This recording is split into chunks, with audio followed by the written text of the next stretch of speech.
We're talking about what I learned from 2020. Yo, guys, we walked into this year on some 2020. It's my year. And I've seen a couple of memes that say something like, I don't want to see anyone saying 2021 is my year. We're gonna go in quietly. We're gonna just like chill and watch and see what happens. We'll declare for 2021 after we've seen what other things it brings with it. But you know what? The interesting thing about it is that every single year, we begin the year and people have this whole, oh, it's going to be like this. And it's normal. It's normal for us to think that we can anticipate what's going to happen. And it's normal for us to have our own hopes and our own resolutions and our own things that we think are going to happen. But the value of life is in the unexpected things that happen and show us what we are capable of. I didn't know that I'm totally capable of actually just being at home for a full 12 months. Like, no, I didn't. I didn't know that I was still capable of not traveling like every couple of days to a far out area and spending hours and hours and hours in the car. And of course, oh my goodness, for a lot of us, our relationships were tested. Now you are with each other 24/7, and you need to be able to not only live and thrive in the same spaces, but also work and learn and be all you can be. Yes, in the same spaces. It is incredible what we have actually learned. So I'm going to take a step back and go, what did we learn? And I'm going to do some highlights. I invite you to please share with me, and I'm going to give you an incentive. We've got a gift. It's somewhere here. We've got a gift. If you like the show and you share it with a friend and you comment, there are gifts to be had. Just comment done when you are done, and we will then be able to do a tally and send the winner a set of these wonderful, wonderful earrings by Black Eva.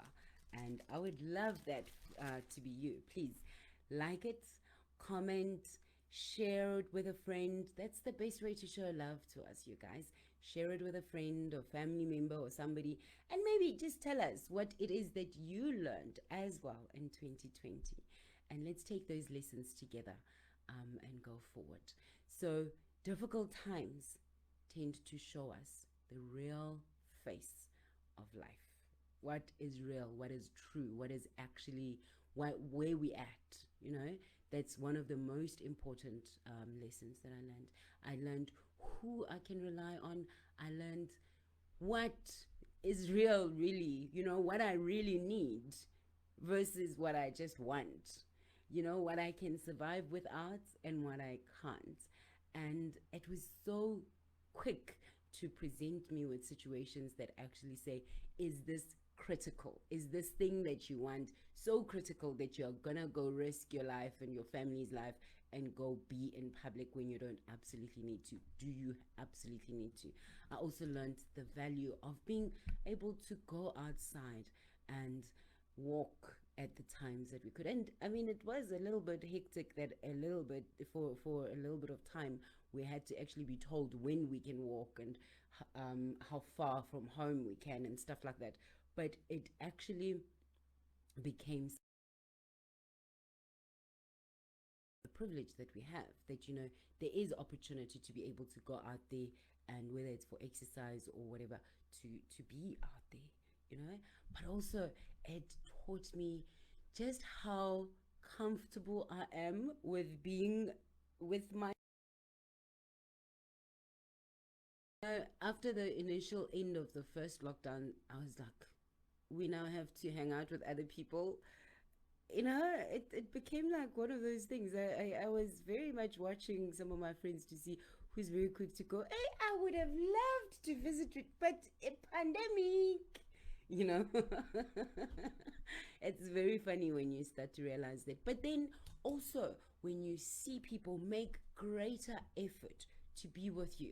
I've got a few friends that we have video coffee sessions with, that we spend a full hour hanging out with each other and talking to each other. And I learned once again, I was reminded of the value of those human connections, just in reminding you, you're not crazy, okay? We're all going through this, but you're not crazy, and your goals are valid, your things that you think are important are valid, and just bouncing ideas with one another and things like that. The feedback, we constantly, in our normal lives, we have constant feedback from other people, and want, you're gonna need to actually go an extra mile to find it. I also learned that self-care is a priority, not a privilege. Like, it is so extremely, no matter what your life is like. Yo, but guys, another thing I learned is how how little choice other people have in their lives. When I walk by the spa and see that there are people who are queuing at the post office for long hours because they don't have another place where they're going to get that 350. They don't know how else to actually access the funds that's going to help them get bread for tomorrow, or be able to continue to put food on the table for their children. And that was one of those eye-opening things. I also learned that, hey, you never know the people that you think you know. I mean, as headlines rolled around of boom, all the Black Lives Matter things, all the other crises that happened, it started to actually show when you are not able to say to a friend that seemingly at face value you thought you're walking a path together because you are mostly agreed, that hey, this person actually has thoughts and ideas and beliefs that are polar opposites of what I believe, and realizing that, and then taking the choice to remain in the conversation even though it's not one that serves you, that let me not say that it doesn't serve you, but because certainly it does, to learn what other people think like and what they believe like and stuff. But if it's not one that is opinions that you share, because of course some of the problems we have right now have been created by the fact that we all live in our little bubbles of people, being with people that agree with us, that do like us, believe like us, dress like us. And it's almost like everyone must be like me or else their choices are not valid. 2020 highlighted that everyone's choice is valid, but it also highlighted the importance of thinking and knowing that we are one, of recognizing that we are connected, no matter how much we don't want to be connected, that we are connected, that we are one, that what happens to you does affect me. I mean, guys, we closed an entire planet because of something that happened in some corner of Wuhan and spread to the whole world. In 2020, we also learned that freedom is not free and it should never be taken for granted, and that not everyone is experiencing it in the same way. One of the biggest things perhaps is that no one is so special as to be exempt from illness. What money you have, what powerful family you come from, what political power you wield, did not matter. Everyone from the world leaders all the way to people who live in squalor and homeless people and everyone in between, every single person in the world is affected the same when it comes to life. The right to life, the way life affects us, it is the same. We all just wanting to carry on breathing, And then of course I learned, whoa, there's so many talents I have. Did you learn some of your talents? Just that time when we were like, okay, I'm gonna clean the house 50 times and then I'm gonna make these crafts, and I'm gonna like learning all those crafts, remembering childhood games, remembering things that you were taught, that you learned when you grew up to share with the children, and all of that. you know, and then realizing that time is not unlimited. There was a big call this year to actually be able to prioritize and compartmentalize. I mean, now you are a wife, mother, teacher, a businesswoman, all of this, you are doing it in the same space, in the same four corners, and you have to find a way to make that time work.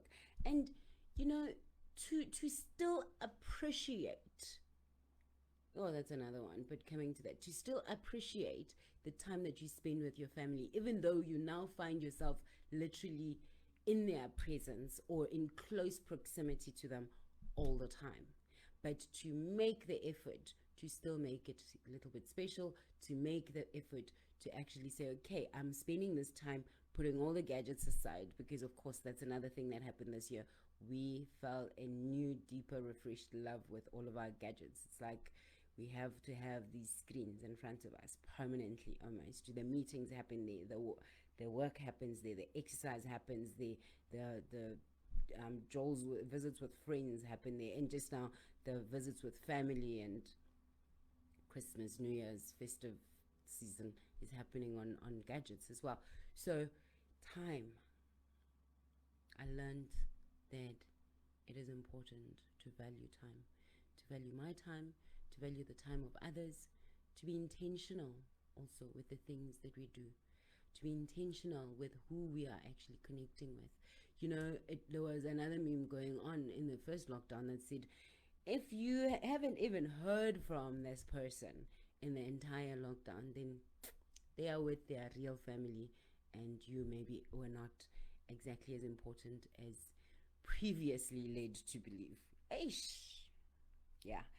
There were some light moments, you know, very much a sense of we only have now. Like when you actually have an opportunity to be with someone, to value it and treat it as precious, and know that you don't know what's going to happen once they walk away from you, you know.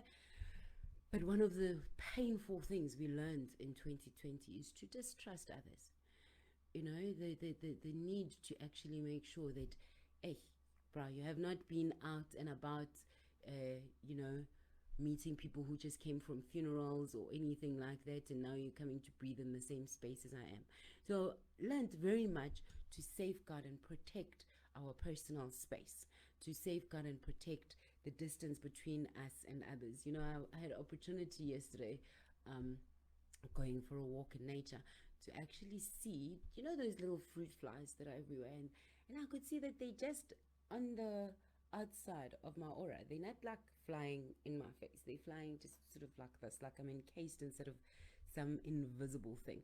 And we've had to learn that in 2020, to safeguard our space, to be intentional with how we connect with others, to be intentional about how we touch others, and to be thoughtful and mindful about how we actually come into others' space, or whether we in fact do at all. And I cannot stress how much I learned about appreciation. I'm running away, yes, a little bit from using the word gratitude. I'm using appreciation because it feels deeper. It feels like that sense of actually looking at something. You know, appreciation is not. It's actually got a very good element of not judging the situation, but really being in the moment with it and being engrossed by it and appreciating what it is for what it is.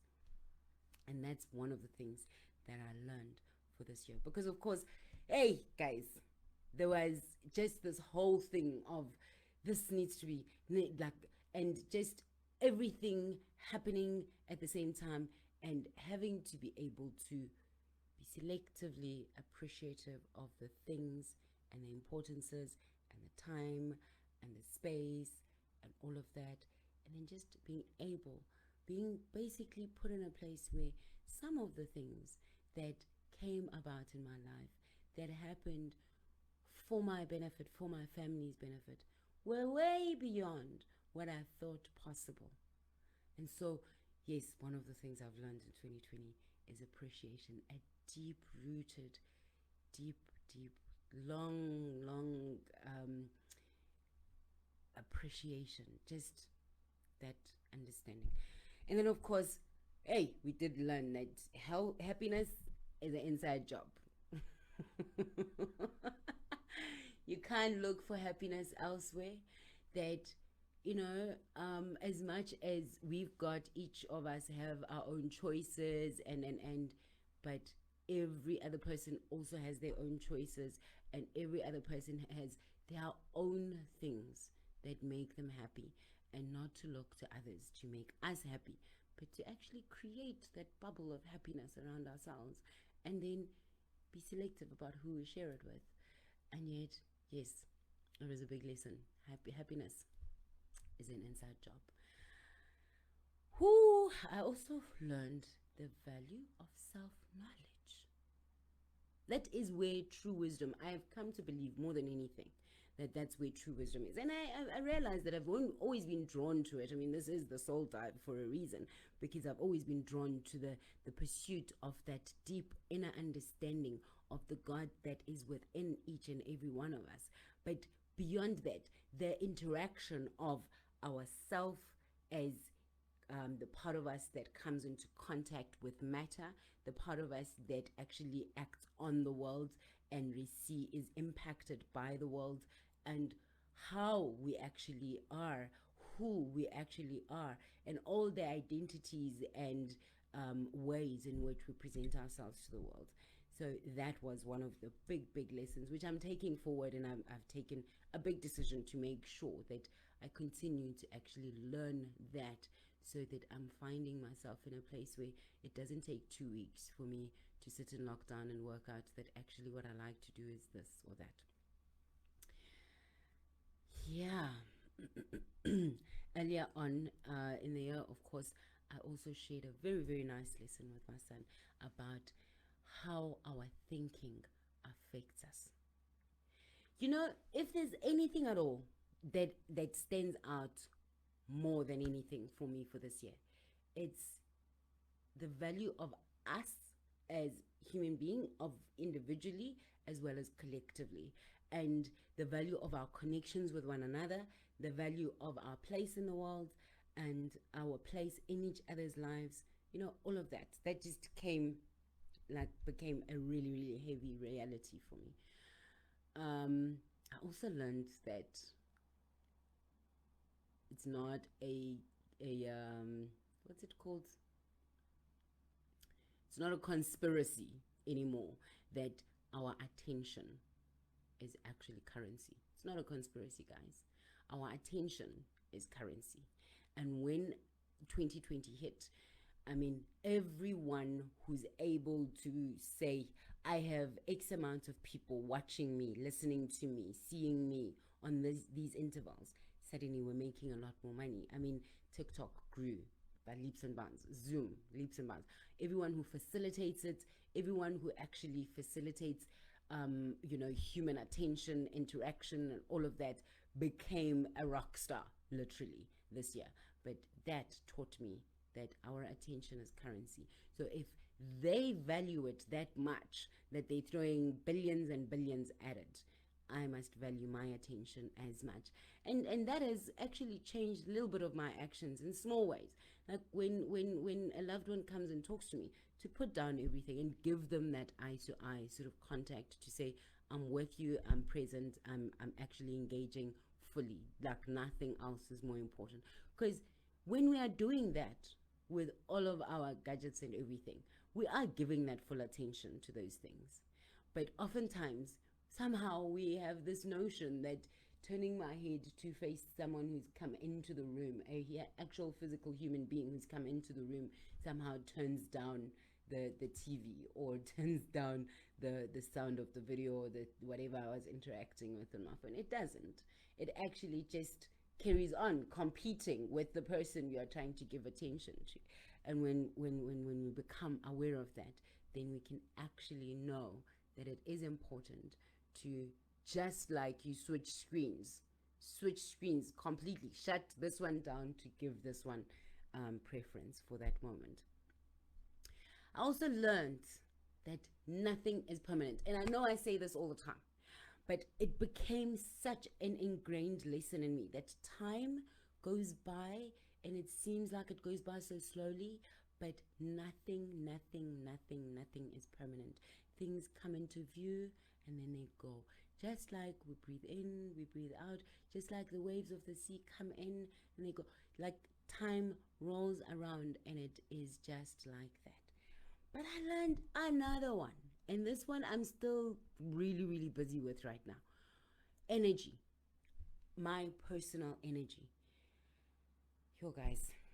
And when we started, the isolations and just limiting our interactions with others, it became clear that going outside, you expose yourself to other people and their energy affects me.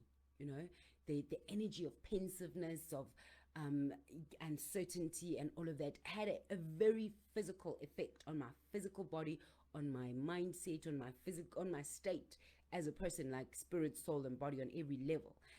But now, starting to emerge out of that and sort of make little bit of contact here, a little bit of contact there, and realizing that even if I've seen one person, I'm like, I'm done. I've done my deed for like the day, if not the week. My energy is spent. And I wasn't so much aware of that, but 2020 has taught me that energy is a limited resource.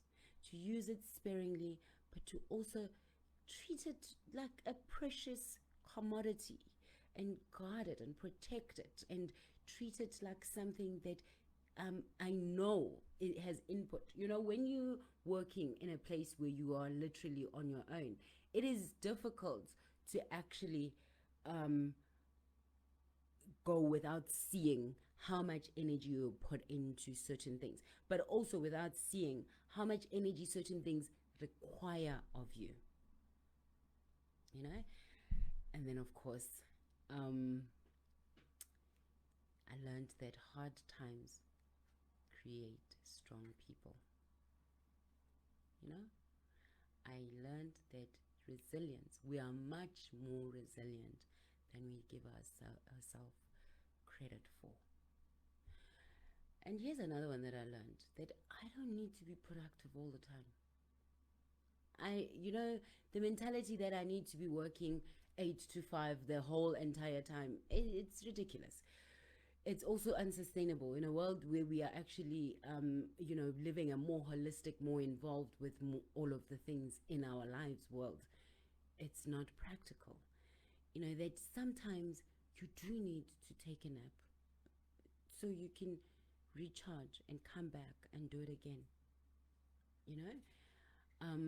I also learned to listen to my instincts. They never lied to me. To listen to that still small voice inside me that guides me and tells me what to do, when to do it. I learned to be with me. That loneliness is a choice. Just because I'm alone does not mean I'm lonely. Loneliness is a choice. I learned to enjoy my own company, to just revel. I'm almost jealous now when someone says, "Do you guys think you'll come over?" I am so jealous. I mean, yeah, well, and it's I'm so quick to now check it out. Like, could this meeting be an email maybe? Or if it can't be an email, could it maybe be a video call, a video conference maybe? So selectively doing that is one of the things that I learned.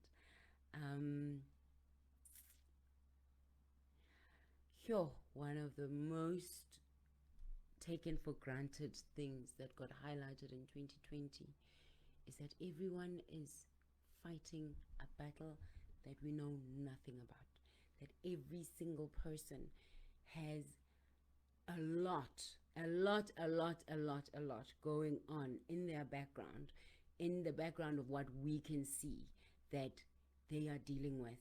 And just to treat them with the kindness that says, I am not here to judge you. I appreciate being in your presence. I appreciate being with you. I appreciate interacting with you. I am aware that there's so much more to you than what I can see. And I honor that. And in a way of honoring that, I also honor it in myself. That I don't necessarily have to broadcast everything that's going on within me and with me, but I can respect that and take care of myself, knowing that I am the only one who knows fully what it is that I'm experiencing, going through, and having going on in my life. And then holding that same space for others that I meet. I learned that to-do lists, well, I'm more like suggestions. Because sometimes you like, I'm going to do this and I'm going to do this. And then you write that to-do list. And you start to do it, né? And then some of the things actually make you do other things. Like you do thing number one, and thing number one results in you doing thing number, like, not on the list, you know? So to let it evolve naturally and become what it actually is. I also learned that, hey, sometimes the best response is just silence. Like, I'm not even gonna say anything. I don't have to have the last word. I don't even have to have a word at all. You know? I learned that my knowledge is extremely valuable. I learned that everything I know, everything I've experienced, everything that has brought me here is extremely, extremely valuable, and that there's somebody else who's trying to get somewhere that needs the knowledge that I've got. So I learned to look at my own life in a way that says, what do I have that I can use for my advantage in this situation? But what do I have that I can contribute to the greater good of everybody as well in this situation? And that is something that I learned only because, well, we were in a place where the things that we used to rely on that's outside of ourselves were limited.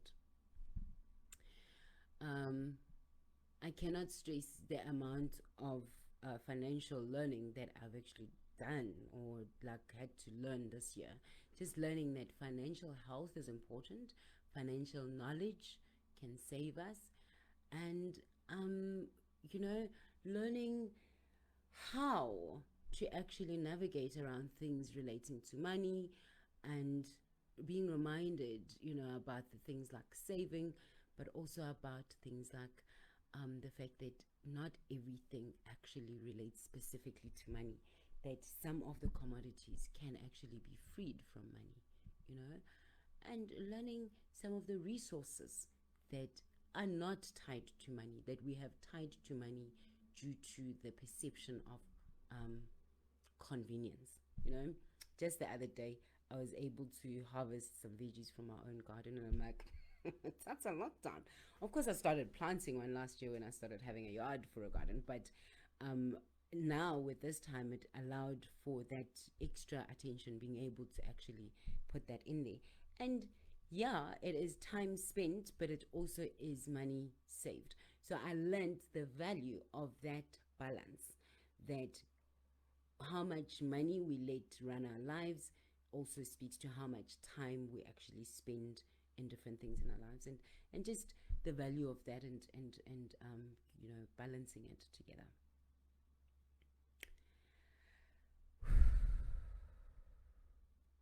I learned how important choices are. Yeah, my choice. Like if I choose to lie in until a little bit late, how it is going to affect me later today, a week later, whatever the case is. And that's also relating to the financial. I learned about hesitation. I am fully committed to not hesitating. I am an action woman now, but from a place of actually understanding that when it comes into my heart, when that voice inside me, when that knowing inside me says, this is what you must do now, comes to me, that is exactly the right time to do that thing. Because when I do that thing at that time, all the power that is needed to make it a success is present in that time when it is closest to the birth of that idea, and I can just go ahead and do it and, you know, put my full attention into it. So no hesitation, no hesitation, no hesitation. And then I learned about forgiveness, more especially to forgive myself and to forgive for myself, even if I'm forgiving that person. And you know, this is a tough one because we went through, for the first time, not being able to actually just get in the car and go to that friend or family member and have a one-on-one with them and say, listen, this situation, what. Like, if they blocked you, they blocked you. If they didn't respond to your SMSs, they're not responding anymore. If they didn't respond to your emails, your messages, they're just not responding anymore. And guess what? That was tough, right? But okay, that's fine. I cannot hash it out with you. So guess what? I'm gonna forgive you remotely while I sit where I am to free myself from the ish concerning this situation, whatever it is. I'm gonna forgive you, and I'm gonna forgive myself for it, and I'm gonna keep going. And then, of course, while we at it, actions do speak louder than words. It's not a fallacy, it's something extremely important. Actions. That it doesn't matter what I tell myself, what I tell others, and whatever.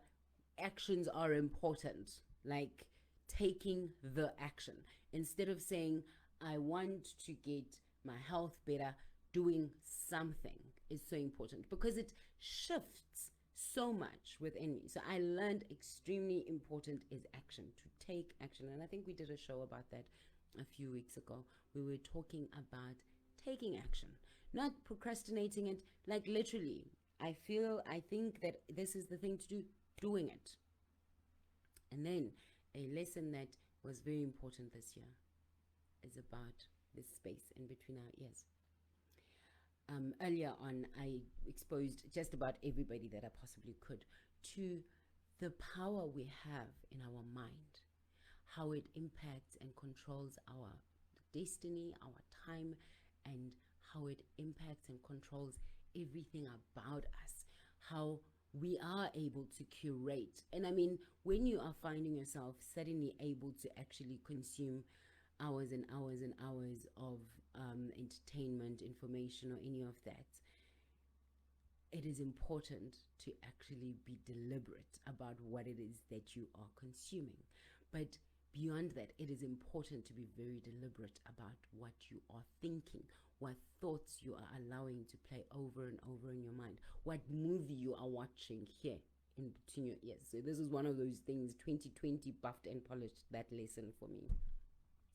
And while we're talking about it, it actually highlighted for me how fear can kill you.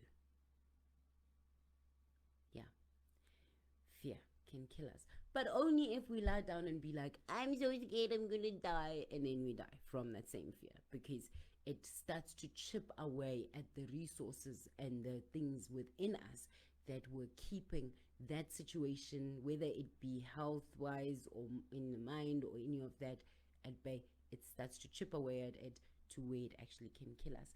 And that's also that question of mental health. It became such a huge thing about mental health, because now we are sitting in a situation where we're not having as many actual physical people in our space that we can say, oh yeah, I did this because I was influenced by friends or whatever.